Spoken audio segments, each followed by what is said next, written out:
up arrive in the canyon. That's where I long to be with my three good companions. Just my rifle, pony and me.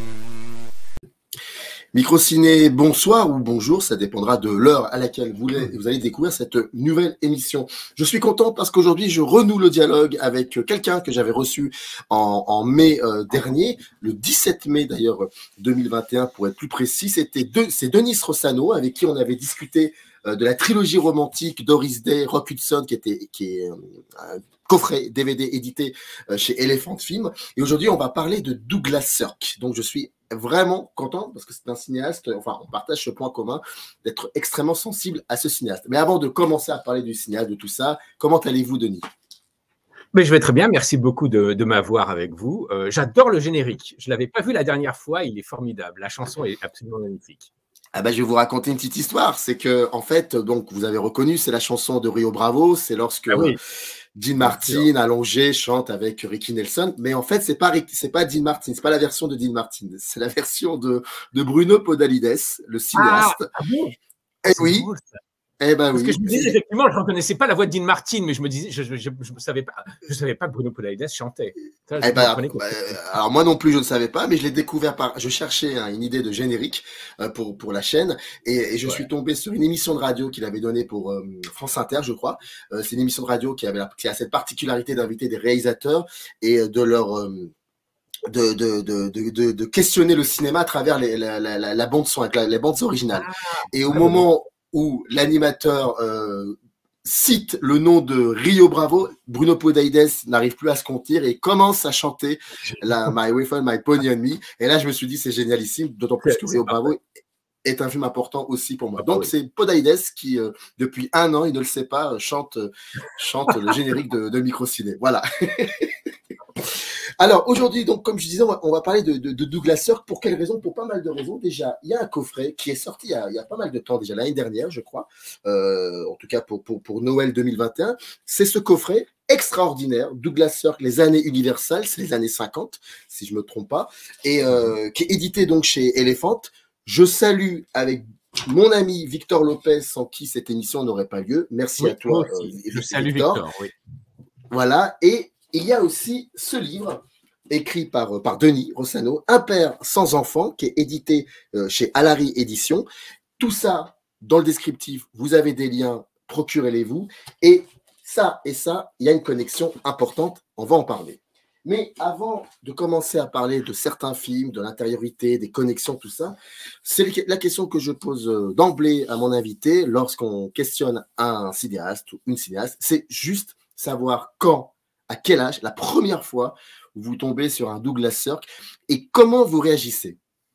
Alors, je me souviens très, très, très bien, j'étais tout petit. C'était l'époque où il y avait des films qui passaient à la télévision française le dimanche après-midi. C'était dans les années 70. Je devais avoir une dizaine d'années à peu près. Et c'était vers 4h, 5h d'après-midi, donc des films en version française, forcément, doublés. Et je suis seul avec ma mère. Et il y a ce film, Écrit sur du vent, qui passe à la télévision, que je regarde. Et je suis absolument ébloui. Je ne comprends pas le cinéma à cet âge-là. J'adore le cinéma, mais et Écrit sur du vent, quand on le revoit plus tard, c'est un film très, très complexe. Mais j'ai été ébloui par les images, par la force des images.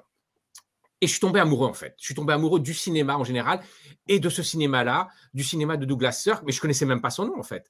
Mais les images me sont restées dans la tête. Et j'ai exploré plus tard. Je suis devenu adolescent. J'ai été passionné de cinéma. J'allais beaucoup à l'Action Christine à l'époque, qui repassait des vieux films. Et notamment, ils ont commencé à repasser des vieux Douglas Sirk. Et j'ai redécouvert Écrit sur du vent. Donc, je devais avoir une vingtaine d'années, sur un grand écran.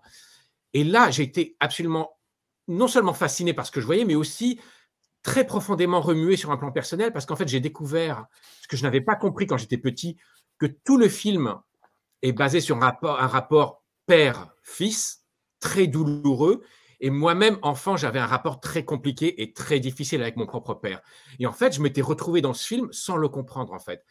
Et c'est à partir de là vraiment que mon amour pour le cinéma de Douglas Sirk est né et que j'ai commencé à tout redécouvrir petit à petit, en fait. Mais c'est vraiment 10, 12 ans, Écrit sur du vent à la télé française, en version française.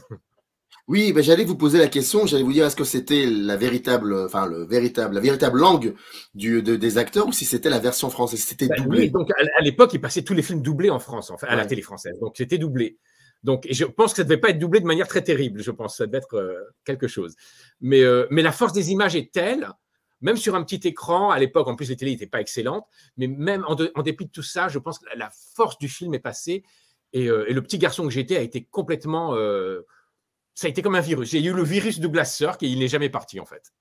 Donc c'est d'abord et surtout par le biais de la flamboyance des images. Mais est-ce Ouais. que le corps des comédiens, comédiennes, après plus tard la mise en scène, est-ce que tout ça c'est arrivé beaucoup plus tard lorsque vous avez C'est arrivé assez découvert vite en fait. Parce qu'en fait, j'ai été cinéphile très très jeune en fait. Dès que j'étais petit garçon, je commençais à regarder des vieux films. Et donc très vite, je me suis intéressé au star system, à ce que représentaient les acteurs et les actrices dans le cinéma hollywoodien, à la manière dont ils étaient filmés. Et Douglas Sirk, il y a quelque chose d'extraordinaire dans la manière dont il filme ses acteurs.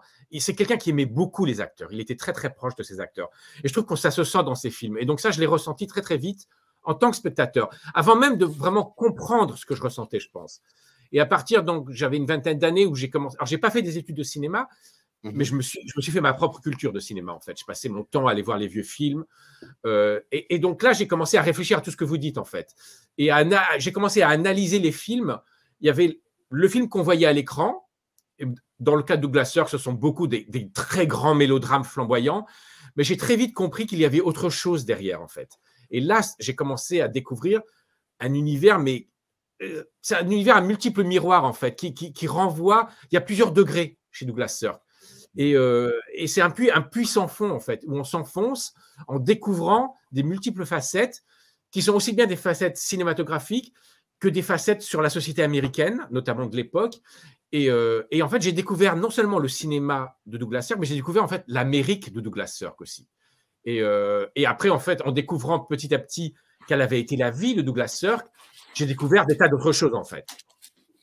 Alors, c'est très intéressant ce que vous dites par rapport à l'Amérique, parce que les films proposés dans ce coffret dessinent les années 50, qui sont considérées, en tout cas dans l'histoire américaine, comme une période pas tellement progressiste que ça. Les films, en général, de Douglas Sirk, pas forcément les années 50. Là, on va dire parce que c'est un cinéaste qui est né en Allemagne et qui donc ensuite a émigré à la fin des années 30 aux États-Unis, qui est reparti après la fin de la Seconde Guerre mondiale. On va expliquer pourquoi il fait tout ça et qui donc est obligé de revenir aux États-Unis parce que il est devenu persona non grata. Je synthétise grossièrement. Et ensuite, et au début des années 50, il va commencer à faire les 22 films en 9 ans. Ça, c'est ce que j'ai appris. C'est hallucinant. C'est hallucinant, c'est juste impressionnant. C'est-à-dire 2 films par an. Et de terminer par... Voilà, on va parler de tout ça. Mais en général, alors peut-être que là, c'est peut-être une perche que je vous tends parce que vous allez être obligé de parler du fameux secret. Mais en général, que disent les films de Douglas Sirk? Et pas forcément des années 50, en général. Alors, ils disent plusieurs choses. Ce qui est très intéressant, je trouve, d'un point de vue purement sociologique, c'est tout ce qu'ils disent de la société américaine. Douglas Sirk peint au vitriol le monde qui l'entoure, l'Amérique qui l'entoure. Derrière des couleurs flamboyantes, des histoires d'amour dans lesquelles toutes les spectatrices peuvent se retrouver, il fait une peinture absolument terrible, assassine de cette société américaine. À travers cela aussi, il fait des portraits, il brosse des portraits des rapports intimes qui peuvent lier parents et enfants. Alors, ça va être des enfants tout petits, des enfants adultes, des parents jeunes, mais c'est toujours la thématique des parents face à leurs enfants. Ça peut être dans un rapport d'amour entre parents et enfants, ça peut être dans un rapport de haine, dans un rapport d'incompréhension, mais c'est toujours au cœur de tous ces films. Même de manière voilée, mais c'est toujours là, c'est toujours présent. Et ça rejoint effectivement, quand on connaît l'histoire même de Douglas Sirk, on se rend compte que c'est une espèce d'écho de sa propre vie, en fait. Et c'est ça qui est assez troublant, d'ailleurs. Et donc, sa propre vie. Alors, ça, c'est important parce que on doit parler aussi de ce livre. Si j'ai bien compris, alors, il faut savoir que dans le coffret Douglas Sirk, il y a un livret dans lequel vous revenez sur certaines choses concernant la vie privée de Douglas Sirk, mais aussi sur les films, et vous faites comme ça une chronologie. Et puis, il y a ce livre. si je me trompe pas, vous n'avez jamais écrit ce qu'on appelle un livre de cinéma, un livre analytique sur l'œuvre de Douglas Sirk. Vous êtes plutôt passé par le roman. Oui, oui, moi je suis romancier de nature. Enfin, j'ai eu deux romans publiés quand j'étais très jeune. Je suis ensuite devenu journaliste de cinéma à Los Angeles où j'étais le correspondant pour l'Express et Studio Ciné Live. Mais je n'ai pas voulu écrire un livre d'analyse du tout. Mais pourquoi? Pourquoi? Ça m'intéresse de savoir. C'est ma nature de romancier. J'avais besoin de me mettre dans la peau des personnages et de raconter une histoire. Alors, je me suis basé sur une histoire vraie. Tout ce que je raconte dans mon livre est vrai, ou en tout cas dans la mesure de ce que j'ai pu découvrir. Mais je ne suis pas biographe non plus, je ne suis pas historien du cinéma. Je pense qu'un historien du cinéma aurait fait des recherches très approfondies sur plusieurs années et aurait fait un texte effectivement purement analytique. Le côté analytique, en fait, je l'ai fait dans le livret, quelque part, oui, quand j'analyse des films, en fait. Avec le livre, je voulais me donner un espace de liberté, et cet espace de liberté, je l'ai trouvé par le biais du roman, en fait, où je voulais me permettre d'imaginer des dialogues, d'imaginer des scènes où Douglas Sirk devenait un personnage, en fait, même si ce que je raconte lui est effectivement arrivé, mais je mets en scène comme lui-même mettait en scène quelque part sa propre vie, en fait, d'une manière détournée à travers ses films. Et en fait, dans les années 80, il y a un étudiant en cinéma qui s'appelle bizarrement Denis Rossano et qui discute avec, qui va énormément discuter avec le cinéaste Douglas Sirk qui donc vit maintenant en Suisse. Et là, il y a des choses qui vont être dites et on va apprendre des choses. Et puis lui-même, le critique, enfin, je vais dire le critique de cinéma, l'étudiant en cinéma va enquêter sur quelque chose qui finalement, quand on le sait, ça devient évident pour comprendre toute la filmographie, vraiment toute la filmographie, c'est ce que vous dites, de Douglas Sirk. Et pour cela, je vais vous laisser raconter juste les quelques secondes d'une séquence qui fait partie de l'avant-dernier film américain de Douglas Sirk, qui est juste extraordinaire, qui s'appelle le temps d'aimer et le temps de mourir, si je me trompe pas, dont j'ouvre une parenthèse, il faut absolument lire la critique de cinéma de Jean-Luc Godard sur cet article. Absolument. Qui est juste rocambolesque, qui est fascinante, avec des jeux de mots, et puis on sent que et puis c'est important, on va parler aussi un peu de la critique de cinéma. Bref, je referme la parenthèse. Pourquoi ce film? Pourquoi cette séquence? Que se passe-t-il? Qu'est-ce qui s'est passé? Racontez-nous ça. Alors, Le temps d'aimer, le temps de mourir, qui est adapté d'un bouquin de Erich Maria Remarque, qui avait écrit À l'Ouest, rien de nouveau, c'est très simple, c'est l'histoire d'un soldat allemand pendant la Seconde Guerre mondiale qui revient en permission dans sa ville, qui cherche ses parents, il ne les trouve pas. Il tombe amoureux d'une Allemande et il repart sur le front où il va se faire tuer. C'est un film très, très personnel pour Douglas Sirk, qui va tourner dans des conditions d'ailleurs très difficiles. Il y a notamment une scène dans le film. Alors, le personnage central, donc ce soldat, est incarné par un acteur très américain, John Gavin, qui à l'époque était lancé un peu comme le second Rock Hudson, et il ressemble beaucoup à Rock Hudson physiquement. Donc, il n'a pas du tout une tête d'Allemand. C'est très américain. Mais il y a une scène dans le film, vers la fin du film, où justement le personnage de John Gavin repart sur le front. On est sur un quai de gare, il y a tous les soldats qui montent, et la caméra, à un moment, s'arrête sur le visage d'un petit soldat qui est adolescent, c'est évident. Il doit avoir 16 ans, blond, et il ne dit pas un mot, on le voit qui monte, et on le voit qui s'assoit, et c'est tout. Ça dure quelques secondes à peine, et c'est fini. Et pour moi, ça a été un moment absolument bouleversant, parce que connaissant l'histoire de Douglas Sirk, pour moi, c'est le moment où Douglas Sirk se livre de manière la plus intime et de la plus honnête, si j'ai envie de dire, dans le sens où il se montre à cœur ouvert, sauf que personne ne le savait à l'époque qu'il faisait ça. Alors là, je suis obligé de revenir en fait à sa propre histoire. C'est qu'en fait, Douglas Sirk, qui est donc allemand, avait un enfant, un petit garçon qui est né en 1925, qui a été transformé. Alors, c'est une histoire compliquée. Je vais essayer d'être bref et clair. Ah, prenez votre temps. Prenez votre temps. Parce qu'elle est géniale. Elle est horrible et géniale, cette histoire. Oui, on est en plein mélodrame. C'est ça qui est assez incroyable aussi. Donc, Douglas Sirk, dans les années 20, est un très grand réalisateur de théâtre, sous l'époque de Weimar. Homme de gauche, socialiste, progressiste, qui est marié à une actrice qui s'appelle Lydia, avec laquelle il a un petit garçon. Très vite, les choses tournent mal. Il divorce de sa femme, elle garde l'enfant avec elle. Le nazisme arrive et cette femme décide de faire de son petit garçon, qui était très beau, c'était le parfait petit Allemand blond, arien, elle décide d'en faire l'enfant star du cinéma allemand. Elle a des connexions et effectivement, il s'appelle Klaus. Le petit Klaus va devenir un peu l'un des enfants chéris du cinéma nazi. Pendant ce temps, Douglas Sirk est mis sur la voie de garage un peu et lui-même décide de partir du théâtre parce que le théâtre est nazifié très très vite en Allemagne. Par contre, le cinéma allemand reste un peu une bulle à part. Alors, le cinéma allemand va être nazifié lui aussi, mais ça va prendre quand même quelques années. Et Douglas Sirk décide. Alors, il aurait pu partir. Ça, c'est une grande question. Ça, c'est encore autre chose. Des gens comme Fritz Lang sont partis. Douglas Sirk, lui, décide de rester, mais il décide de devenir cinéaste. Il laisse tomber le théâtre et il devient cinéaste. Et il va devenir, en fait, le plus grand cinéaste allemand de l'époque nazie, ce qui est quand même hallucinant. C'est un homme de gauche. Il s'est remarié et il est marié à une actrice juive. Donc, on a un Allemand socialiste marié à une femme juive qui devient le cinéaste le plus fameux de l'Allemagne nazie, où il tourne des mélodrames, déjà, mais des mélodrames qu'on peut considérer comme subversifs. Donc, c'est très compliqué. Et pendant ce temps, parallèlement, son enfant, qu'il n'a pas le droit de voir parce que ça lui est interdit par les autorités, cet enfant devient l'enfant star du cinéma nazi.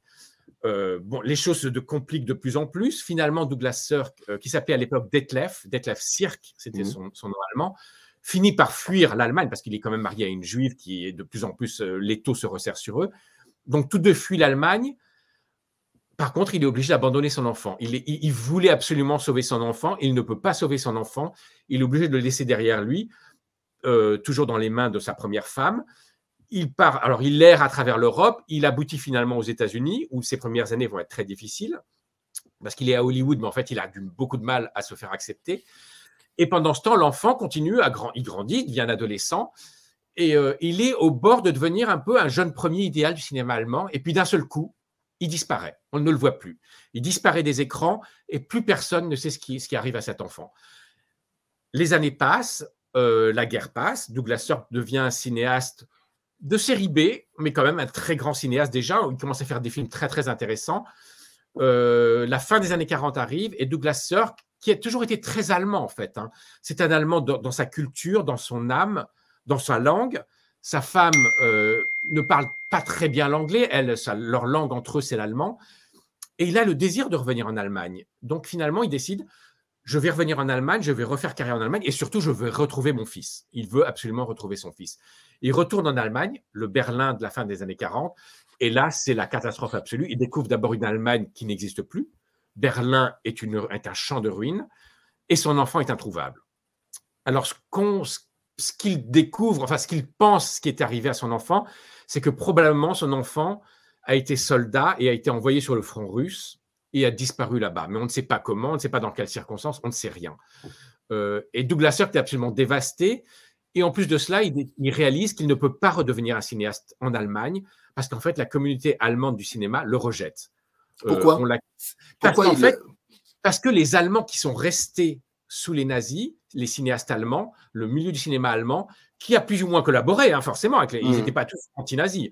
C'est très, très ambigu. C'est un peu la même situation qu'il y a eu avec les cinéastes français sous l'occupation, en fait. Des gens comme Clouzot, par exemple. C'est un peu ça. Et donc, en fait, ces gens-là, quand ils voient débarquer Douglas Sirk, ils l'insultent parce que pour eux, lui, il s'est enfui, il n'a pas subi le nazisme, et donc, ils le voient un peu comme un traître. Marlène Dietrich aura le même rapport avec les Allemands.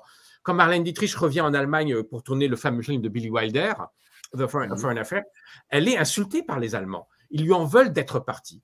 Et Douglas Sirk réalise qu'il ne pourra jamais redevenir cinéaste en Allemagne, et il repart en fait aux États-Unis, à Hollywood. Il voulait vraiment abandonner Hollywood. Et finalement, il réalise qu'il n'a pas d'autre choix que de refaire du cinéma à Hollywood. Et c'est là où je trouve ce qui est extraordinaire, c'est qu'en fait, il est tellement détruit intimement, tellement dévasté, qu'en fait, toute cette souffrance, eh bien, c'est ça qui va l'inspirer et c'est ça qui va aboutir à ces mélodrames extraordinaires pour lesquels aujourd'hui, il est vraiment considéré comme l'un des plus grands cinéastes de tous les temps, en fait, vraiment. Mais en fait, ce cinéma-là, donc tous ces grands mélodrames qu'on connaît, sont entièrement nourris de sa tragédie personnelle. Et ce qu'on apprend, nous, plus tard, en fait, après la mort de Douglas Sirk, ce qu'on va apprendre, c'est qu'effectivement, l'enfant, Klaus, a été envoyé sur le front russe, mais il a été envoyé il a été en fait puni par Goebbels. Alors Goebbels était le ministre de la propagande, c'est lui qui dirigeait le cinéma nazi, d'une manière très intelligente, très perverse et très cruelle, mais c'est lui qui dirigeait le cinéma nazi. Et en fait, Goebbels avait l'enfant Klaus dans sa mire, parce qu'en fait, Klaus était un enfant très sensible, très joli garçon, presque, j'ai envie de dire presque efféminé quand on voit certains films de lui. Et en fait, Goebbels était persuadé que Klaus était homosexuel. Et Goebbels, évidemment, en nazi, était homophobe et a décidé de punir l'enfant. Et donc, fait très rare à l'époque, on est en 42, 43, il envoie 7 adolescents, il a à peine 15-16 ans, hein. Il envoie Klaus sur le front russe en sachant très très bien qu'un enfant soldat va se faire tuer. Et effectivement, Klaus a été tué, il avait 19 ans, il a été tué sur le front russe et il est enterré dans un petit cimetière en Ukraine. Et cela, alors, tout ça, Douglas Sirk, il s'en doute, mais il ne le sait pas en fait. Il ne sait pas, et c'est qu'après, en fait, qu'on va le savoir, après sa mort. Mais ce qui est donc extraordinaire quand on sait tout ça et qu'on regarde un film comme Le temps d'aimer, le temps de mourir, il fait un film sur son enfant. Le personnage de John Gavin, c'est son enfant qui part à la guerre.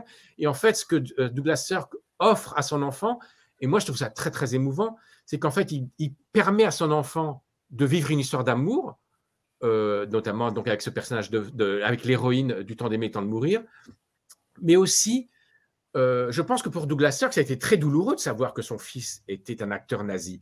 Donc son fils a été forcément est passé par le lavage de cerveau des nazis. Et en fait, Douglas Sirk offre à travers ce film la possibilité à son enfant peut-être d'avoir compris ce qu'était le nazisme et de s'en être détaché. Alors ça, on ne le saura jamais. Est-ce que Klaus a été un bon petit nazi jusqu'au bout? Est-ce qu'il a compris ce que le nazisme était et s'en est détaché? On ne le sait pas, on ne le saura jamais. Mais le fait que son père lui offre à travers un film cette possibilité de s'en être détaché, donc quelque part le pardonne, lui offre un pardon. Et alors là, il y a aussi des tas de choses très compliquées parce qu'un enfant nazifié, est-ce qu'on peut lui en vouloir d'être nazifié? Est-ce que c'est les parents? Alors donc la mère a joué un rôle énorme là-dedans. C'est très compliqué. En fait, cet enfant a été sacrifié.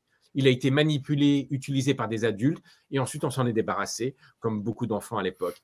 Moi, c'est une histoire qui me bouleverse. Cet enfant me bouleverse et le fait que Douglas Sirk fait un film sur lui, mais de manière très secrète, parce qu'évidemment, à Hollywood, personne ne sait que Douglas Sirk, d'abord, a été un cinéaste nazi, et personne ne sait qu'il avait un enfant star dans le cinéma nazi. Ça aurait détruit sa carrière.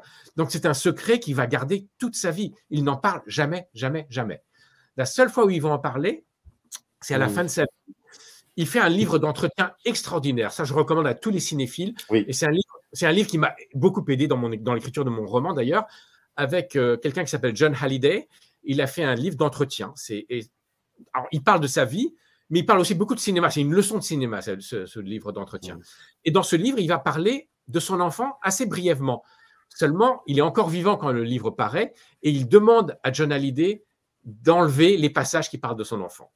Donc, le livre sort, et tous les passages qui parlent de Klaus sont éliminés. Donc, encore une fois, on ne sait pas. Et c'est uniquement après la mort de Douglas Sirk que John Halliday veut remettre ces passages dans le livre. Il y a une seconde édition, et là, on découvre l'histoire de cet enfant. Mais ce que je trouve très frappant, parce que Douglas Sirk, il y a quand même une très grande littérature sur son cinéma, et c'est un cinéaste qui a été très étudié, analysé. Il y a des livres qui sortent sur lui, ses films ressortent, on en parle énormément, et personne, vraiment personne, ne se penche sur le cas de l'enfant.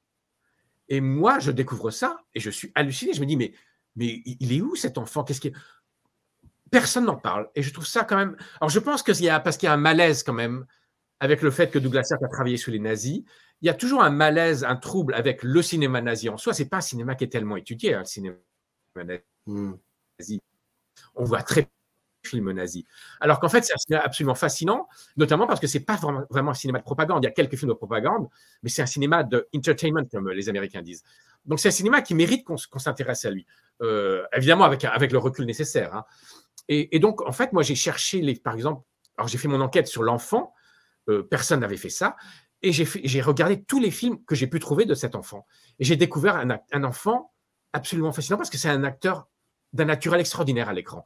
On voit Klaus Sirk à 8 ans, 9 ans, 10 ans jouer, Et moi, j'aime pas trop les enfants à l'écran d'habitude, et lui, il est confondant de naturel.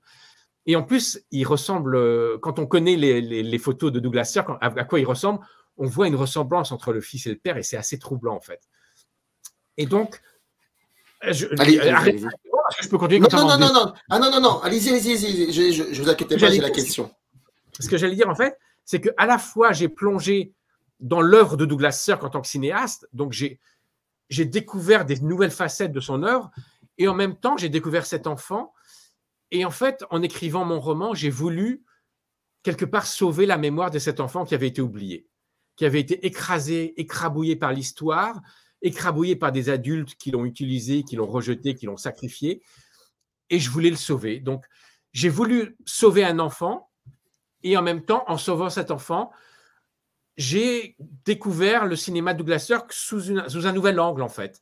Alors, c'est ma vision personnelle, cette histoire du rapport père-enfant dans tout le cinéma de Douglas Sirk. Moi, je la vois. Je crois que je ne suis pas le seul maintenant. Quand j'en parle, je crois que les gens, effectivement, la voient. Mais c'est un angle que personne n'avait jamais utilisé, n'avait jamais vraiment vu avant, et personne n'y avait fait attention, en fait. Et ayant vu des films de Klaus enfant, et ayant vu aussi ensuite les films de Douglas Sirk dans les années 50, où parfois il y a des enfants qui jouent, est-ce que vous voyez une ressemblance dans la manière de diriger? Alors oui, alors ce qui est assez étonnant, c'est que Douglas Sirk est très ambivalent sur les enfants. Donc il y a des films où les enfants sont absolument insupportables, ils sont odieux, c'est des têtes à claques. Et il y a d'autres films au contraire où il a une immense tendresse et une immense compassion pour eux.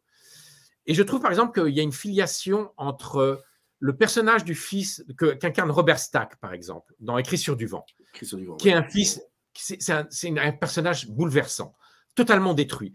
Et pour moi, le personnage de Robert Stack dans Écrit sur du vent, c'est un peu ce que serait devenu Klaus adulte, en fait.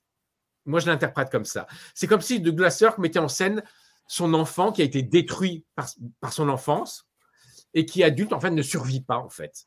Et je trouve que Douglas Sirk, je pense que Douglas Sirk avait une ambivalence. Le fait que son enfant avait été un acteur nazi, je pense que ça le dérange énormément. Alors, est-ce qu'il en a voulu à son enfant?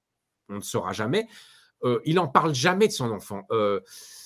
On a découvert, il y a des archives Douglas Sirk en Suisse, et donc on peut lire, en fait, moi je ne les ai pas lus, mais on peut lire le journal notamment de sa seconde femme, Hilde, qui était juive. Et bizarrement, elle ne parle jamais de l'enfant. Donc même entre eux, on a presque l'impression que c'est un sujet tabou, cet enfant. Donc je pense que Douglas Sirk avait... Alors il y avait un sentiment de culpabilité, je pense, le fait qu'il ait abandonné, il a abandonné son enfant, c'est vrai, il est parti sans lui, il l'a abandonné aux mains des nazis. Je pense qu'il s'en voulait énormément, je pense qu'il en voulait beaucoup à sa femme, forcément. Je pense qu'il était très partagé émotionnellement sur ce qu'il ressentait par rapport à cet enfant. En même temps, il ne s'en est jamais remis. Et donc, tout son cinéma des années 50, donc la période universelle, qui est donc celle du coffret, l'enfant hante son cinéma. On retrouve de manière plus ou moins directe, plus ou moins cachée, plus ou moins déguisée, on retrouve son enfant dans pratiquement tous ses films. Pourquoi il faudra attendre pratiquement 8 ans pour se permettre, c'est entre 50 et 58, pour se permettre donc dans le film Le temps d'aimer et Le temps de mourir, pourquoi il attend 8 ans pour se permettre cette séquence qui n'a rien à voir avec le film, non, rien à voir. Je veux dire, avec le livre aussi. Enfin, ouais. Pourquoi et là pour le coup, on peut dire qu'avec du recul maintenant, il attaque, il questionne frontalement. Oui. En fait, il lui donne des images. Il lui donne des images à son fils. Absolument. Excusez-moi, je vous interromps. Non, en fait, ce que je pense, c'est que tant qu'il faisait des films à Hollywood, il faisait des films dans un cadre très spécifique, des histoires très américaines, sous le couvert du mélodrame hollywoodien, qui est quand même un genre très spécifique. Et donc, il ne pouvait aborder son enfant que de manière très détournée. Je pense aussi que Douglas Sirk avait une santé fragile. Je pense qu'il savait qu'il n'allait pas encore faire du cinéma très longtemps. Et je pense qu'au fur et à mesure qu'il avançait dans ses films, et ses films devenaient de plus en plus personnels parce que c'est un cinéaste qui a rencontré, au fur et à mesure qu'il faisait des films, ses films ont rencontré des succès de plus en plus colossaux. Donc, il avait de plus en plus de liberté en tant que cinéaste. Donc, je pense qu'au fur et à mesure qu'il avançait dans sa carrière, il se rapprochait de plus en plus de qui il était vraiment et de ce qu'il voulait montrer à l'écran. Et quand il fait Le temps d'aimer, le temps de mourir, ce qu'il faut dire, c'est que le film a été tourné en Allemagne. Il est rentré en Allemagne pour faire ce film. L'Allemagne, qui est donc l'Allemagne du milieu des années 50, qui est encore une Allemagne où il y a encore beaucoup de ruines. Toutes les ruines qu'on voit dans le film, ce sont des vraies ruines, ce n'est pas des ruines de décor. Donc on voit bien que l'Allemagne est encore traumatisée par la guerre. Et donc Douglas Sirk retourne dans son pays, il s'entoure d'une équipe allemande, ça se passe très difficilement. Il y a une actrice qui joue dans le film, c'est quand même étonnant quand même. L'une des actrices principales du film est une actrice qui a joué avec son fils dans le film le plus célèbre de cet enfant, qui était un film de propagande nazie. Alors là, c'était de la propagande pure à la gloire des jeunesses hitlériennes. Ce n'est pas par hasard si Douglas Sirk prend cette actrice et la fait jouer dans son film. Donc je pense qu'il confronte frontalement sa propre douleur et son enfant. Et c'est pour ça, je pense, qu'il s'offre. Alors d'abord, il s'offre j'allais dire le luxe, mais ce n'est pas le luxe. Il s'offre la possibilité et la liberté de raconter une histoire qui aurait pu être celle de son enfant, mais en plus, il décide de manière secrète, mais en même temps, il l'offre à tous les spectateurs, de montrer son fils. Et donc, quelques secondes, c'est étonnant parce que ce petit comédien, on ne sait pas qui c'est, son nom n'est même pas au générique. J'ai cherché sur IMDb partout, on n'a pas le nom de cet enfant. Mais c'est son enfant. On regarde la photo de Klaus jeune, et on regarde la photo de cet adolescent qui apparaît 2-3 secondes à l'écran, et c'est son fils. Et moi, je trouve ça absolument bouleversant, parce que c'est comme si, en fait, il y avait une incarnation. C'est comme si le fantôme de Klaus était littéralement incarné et traversait ce film et disparaissait. Et on sait forcément que cet enfant, dans le film, va être tué, massacré sur le front russe, exactement comme Klaus est mort à 19 ans sur le front russe. Et comme le personnage joué par John Gavin et le personnage de John Gavin meurt sur le front russe lui aussi. Comment vous pouvez expliquer qu'après ce film incroyable et impressionnant, dans lequel des choses qui sont extrêmement liées à Douglas Sirk et que vous venez là à l'instant d'évoquer, comment vous pouvez expliquer qu'il continue le cinéma et il fait un autre film après qui est Mirage de la vie, qui est, je veux dire, même celles et ceux qui n'ont jamais vu un film de Douglas Sirk connaissent Mirage de la vie et citent la fameuse scène de l'enterrement. Bref, voilà, c'est comme ça. C'est horrible de dire ça, mais c'est comme ça. Mais comment il peut... C'est l'un des summums du cinéma hollywoodien. Je pense que tout le monde s'accordera là-dessus. Mirage de la vie est un des plus grands films de l'histoire du cinéma américain. C'est le chant du cygne d'Hollywood. C'est le chant du cygne d'Hollywood aussi. Absolument. Ouais. Le chant du cygne d'Hollywood, c'est le chant du cygne de Douglas Sirk. C'est le chant du cygne du mélodrame hollywoodien. C'est le chant du cygne du Star System. C'est un film absolument incroyable. Alors, Douglas Sirk revient à Hollywood très fatigué. Il est épuisé moralement. Je pense que le tournage de Temps d'aimer, le temps de mourir l'a épuisé émotionnellement sur tous les plans.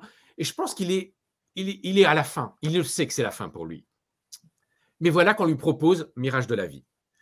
Mirage de la vie, c'est un remake d'un film très célèbre des années 30 qui avait été un très gros succès déjà à l'époque, avec Claudette Colbert notamment. D'ailleurs, je crois, pardonnez-moi de vous avoir interrompu, Denis Rousseau, je crois que Douglas Sirk, contredisez-moi si c'est pas vrai, mais je pense que Douglas Sirk avait déjà repris, alors le film, l'original c'est de John M. Stone, je crois qu'il avait déjà repris des films de Absolument, oui. Mais en fait, parce que tous ces films avaient été faits à la Universal, et comme tu l'as dit, la Universal recyclait ses titres, des titres qui avaient 20 ans d'âge, ils disaient, on va les refaire, et l'Universal avait fait pas mal de mélos dans les années 30, et donc, le roi du mélo à la Universal dans les années 50, c'est Douglas Sirk. Donc, allez hop, on va lui refourguer tous ces titres-là. Douglas Sirk ne refusait de voir les films de John Stahl. Il ne voulait pas les voir. Et il a refusé. Tous ces films sont aussi basés sur des livres, des gros best-sellers. Imitation of Life, Mirage de la vie, avait été un très, très gros best-seller dans les années 30. Douglas Sirk ne veut pas le lire, il ne veut pas voir le film original, mais il adore le titre. Il le dit lui-même, rien que pour le titre, il aurait fait le film. Et quelque part, c'est un titre extraordinaire parce que c'est un titre, pour moi, Mirage de la vie, mais c'est la définition même du cinéma. Imitation, c'est pas tout à fait un mirage, imitation, c'est donc l'imitation, c'est le titre original. C'est ça. Mais c'est ça, c'est le cinéma, imitation de la vie. Et alors en plus, quand on connaît le film, quand on connaît l'histoire, on réalise que là encore, on se retrouve avec une histoire sur des parents et des enfants. Alors là, en l'occurrence, ce sont deux mères face à deux filles, mais c'est encore ça. C'est tous les liens extraordinairement compliqués, difficiles, parfois cruels et parfois dévastateurs qui peuvent unir des parents avec leurs enfants. Et donc, je pense que ça, c'est aussi le cœur du film. Alors, il y a dans Mirage de la vie le fait que ce soit un film sur le problème racial aux États-Unis entre les Noirs et les Blancs. Et ça a fasciné aussi Douglas Sirk. Ça, c'est autre chose. Mais je pense que vraiment, ce lien entre les mères et leurs filles, il y a deux cœurs émotionnels dans le film. Il y a le problème racial qui est abordé d'une manière très frontale et très rare pour l'époque. C'est quand même très, très nouveau à l'époque. Et c'est assez choc pour l'époque. Pour le public de la fin des années 50, c'est assez choc. Et il y a le problème père-fille c'est là où Douglas Sirk se retrouve encore une fois. Et après ce film, alors il faut dire que Mirage de la vie, encore un tournage très difficile pour d'autres raisons dont on pourra parler ou pas, liées à son actrice Lana Turner. C'est un succès immense. C'est l'un des plus gros succès de toute l'histoire de Universal. Ça rapporte une fortune colossale. Douglas Sirk est au sommet. On peut dire que là, il atteint son sommet à tous les niveaux. Il peut tout faire à partir de ce moment-là. Et il s'en va. Il plaque tout. Il quitte Hollywood. Il va s'installer en Europe. Il ne fera plus jamais aucun long métrage. C'est absolument étonnant. Et en même temps, je pense qu'il est à bout. Je pense que Douglas Sirk a tout dit et qu'il le sait en fait. Qu'il sait qu'il ne peut plus rien dire de nouveau. Qu'il ne pourra pas se renouveler. Et il est aussi très conscient, et il le dira lui-même, que le cinéma est en train d'évoluer, qu'on est à la charnière des années 60, les années 60 arrivent, et il sait que le mélodrame, qui est le genre dans lequel vraiment il a abouti à une espèce de maîtrise absolue du genre, il sait que le mélodrame est en train de changer, et que s'il veut continuer, il faudrait que lui-même change, et il n'en a pas la force. Je pense que c'est un homme qui est au bout du rouleau, à la fois émotionnellement, physiquement, sa santé ne va pas bien. Et en fait, il se réfugie en Suisse, sur les bords d'un lac. Et là, en fait, il ne fera plus jamais de cinéma. Je trouve ça particulièrement important que nous ayons questionné l'œuvre, enfin surtout vous, questionné l'œuvre de Douglas Sirk par le biais d'un autre angle qu'on n'a pas l'habitude d'entendre, à savoir ce fils secret, qui n'est pas si magnifique que ça, pour paraphraser un titre de Douglas Sirk, et je trouvais ça important. Une dernière question qui toujours est liée à tout ce qu'on vient de se dire, enfin tout ce que vous venez de nous dire. J'aurais aimé vraiment qu'on ouvre une parenthèse et que vous parliez un petit peu de Rock Hudson, qui pour moi est l'un des plus grands acteurs de l'histoire du cinéma, et très très sous-estimé malheureusement. Absolument. Et ça a un lien avec Klaus. Alors, l'une des plus grandes stars du cinéma hollywoodien, c'est un peu l'homme idéal américain. C'est l'idéal. Il est extraordinairement beau, très charismatique, c'est très baraqué. Il incarne le mal américain dans toute sa perfection. Alors, Rock Hudson, en fait, c'est Douglas Sirk qui en fait une star. Douglas Sirk est un extraordinaire directeur d'acteurs. Alors ça, on n'a pas le temps d'en parler, mais il a fait des stars. Il a fait des stars en Allemagne, il fait des stars à Hollywood. Il dirige les stars d'une manière très, très personnelle, et il leur permet de donner le meilleur d'eux-mêmes. Rock Hudson est né en 1925, donc il est né la même année que Klaus, que le fils de Douglas Sirk. Et en fait, il y a une relation qui va se créer entre eux. Rock Hudson va devenir un peu le fils adoptif de Douglas Sirk. Il va devenir il va remplacer Klaus, en fait. Il y a une relation très, très proche qui se fait. Ils vont faire un nombre de films incroyables ensemble. Alors, Rock Hudson, quand Douglas Sirk le dirige pour la première fois, c'est un petit acteur de série B, et même limite série Z, employé par la Universal, comme il y a plein de beaux gosses sur les studios de la Universal. Rock Hudson le repère et il sait qu'il peut en faire un acteur. Et dès le départ, même quand c'est dans des seconds rôles, il y a une comédie que j'aime beaucoup avec Piper Laurie, où il est très bien, Rock Hudson. Il a un rôle secondaire, mais il est très bien. On peut deviner déjà ce qu'il va devenir. Et Douglas Sirk lui donne surtout le rôle central dans 2 films magnifiques. Un film d'aventure, Capitaine Mystère, je crois le titre français, qui est un film tourné en Irlande, qui est un film... On retombe en enfance avec ce film-là. Mais surtout, il lui donne le rôle principal du Secret magnifique. Mélodrame hallucinant, délirant, mais totalement délirant, qui en soi ne fait aucun sens. Mais Douglas Sirk lui donne une telle profondeur qu'on y croit. Et Rock Hudson est le personnage principal de ce film. Et il y a une relation père-fils qui se crée entre le réalisateur et l'acteur, et qui est même, elle est dans le film, parce que dans le film, il y a un personnage de docteur, enfin d'espèce de gourou en fait, qui ressemble, l'acteur ressemble physiquement à Douglas Sirk. C'est étonnant. On pourrait presque dire que c'est le sosie de Douglas Sirk, et dans le film, ce gourou prend en main le personnage de Rock Hudson et devient son père, entre guillemets. Et c'est exactement ce qui se passe dans la vie entre Rock Hudson et Douglas Sirk. Donc là encore, il y a des parallèles très, très, très troublants. Et Rock Hudson, en fait, va apparaître dans de très nombreux films de Douglas Sirk. Et ce sont les films de Douglas Sirk qui vont faire de lui la plus grande star de la Universal et l'un des plus grands acteurs d'Hollywood. Et Douglas Sirk va apprendre à Rock Hudson à devenir un acteur. C'est ça qui est étonnant. C'est que grâce à Douglas Sirk, Rock Hudson va se découvrir son talent et va montrer qu'il est un acteur bien meilleur qu'on ne le pensait, capable de jouer des rôles avec une profondeur et une sincérité qui dépassent les clichés qu'on associe parfois au mélodrame et qui existent. Douglas Sirk en est très conscient. Ce sont des films balisés par des clichés. Mais grâce au talent de Douglas Sirk et à ce qu'il fait faire à ses acteurs, et notamment à Rock Hudson, les clichés sont complètement éclatés en fait, et on va beaucoup plus loin. Deux choses. Tout d'abord, ce livre, Un père sans enfant, c'est un roman édité chez Alary Éditions.